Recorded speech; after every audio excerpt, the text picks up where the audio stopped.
নমস্কার বন্ধুরা, কাতলা মাছের একটা রেসিপি নিয়ে চলে এসেছি আমার রান্নাঘরে।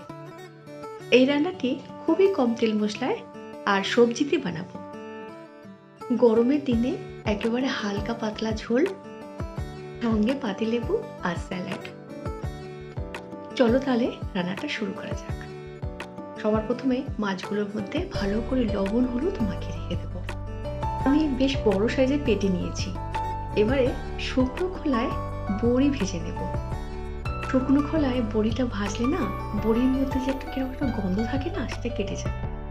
এই যে বড়ি ভাজাটা হয়ে গেছে, একটু লাল লাল হয়েছে, তখন দিয়ে দিলাম সর্ষের তেল। এরকম ভাবে বড়ি ভাজলে না, বড়ির মধ্যে কোনো গন্ধ থাকে না আর সুন্দর খেতে হয়। বড়িটা সুন্দর করে ভাজা হয়ে গেছে, নামিয়ে নিয়েছি। এবারে কড়াইতে বেশ কিছুটা তেল দিয়ে দিয়েছি, মাছগুলোকে একটা একটা করে ভেজে নেব। আমি এটা বড় সাইজের কাতলা মাছ নিয়েছি, তোমরা রুই মাছ দিয়েও করতে পারো। মাছ সুন্দর করে ভাজা হয়ে গেছে, মাছটাকে আর বড়িটাকে এক সাইডে তুলে রেখে দিয়েছি। মাছগুলোকে আমি এক সাইডে ভেজে তুলে রেখে দিয়েছি। আর এবারে কড়াইতে দিয়ে দিলাম সামান্য কালো জিরে, আর দিয়ে দেবো 4-5টা চেরা কাঁচা লঙ্কা। এবারে একটু বড় সাইজের আর লম্বা করে আলু কেটে রেখে দিয়েছিলাম, সেই আলুটা এর মধ্যে ভেজে নেব। দিয়ে দেবো সামান্য লবণ। লবণটা দিয়ে ভালো করে আলুগুলোকে ভেজে নেব। আর এইবারে দিয়ে দেবো কেটে রাখা ঝিঙে। ঝিঙেটাকে একটু লম্বা করে আর বড় করে কেটে নিয়েছি, দেখো এরকম ভাবে কেটে নিয়েছি। এইরকম ভাবে কাটলে না, খেতে তো ভালো লাগবেই আর দেখতেও ভালো লাগে। এইবার দিয়ে দেবো পরিমাণ মতো হলুদ গুঁড়ো। এবারে আলুকে আর ঝিঙেটাকে ভালো করে ভেজে নেব। এতে আমি কোনো গুঁড়ো লঙ্কা দেবো না, কাঁচা লঙ্কা দিয়ে রান্নাটা করব। এই রান্নাতে আমি কোনো আর মশলা দেব না, কিন্তু অপূর্ব খেতে হয়। এবার দিয়ে দিলাম ফাইনালি গরম জল। এবারে কিছুক্ষণের জন্য ঢাকা দিয়ে দেব।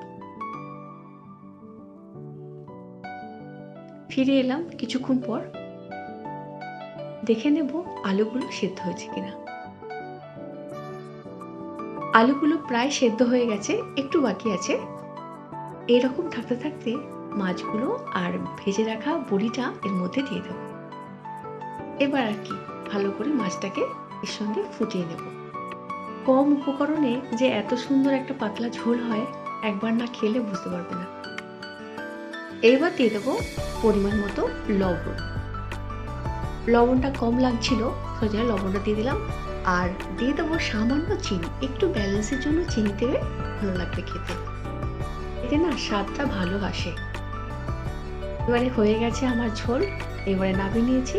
দেখো, ঝিঙে আলু বড়ি দিয়ে কাতলা মাছের পাতলা ঝোল, গরম ভাতে স্যালাড, পাতিলেবু আর গরম গরম ভাত, এরকম পাতলা ঝোল। আমার রান্না কেমন লাগলো বলো কিন্তু। আজ তাহলে এখানেই, দেখা হচ্ছে পরের কোনো ভিডিওয়ে। টাটা।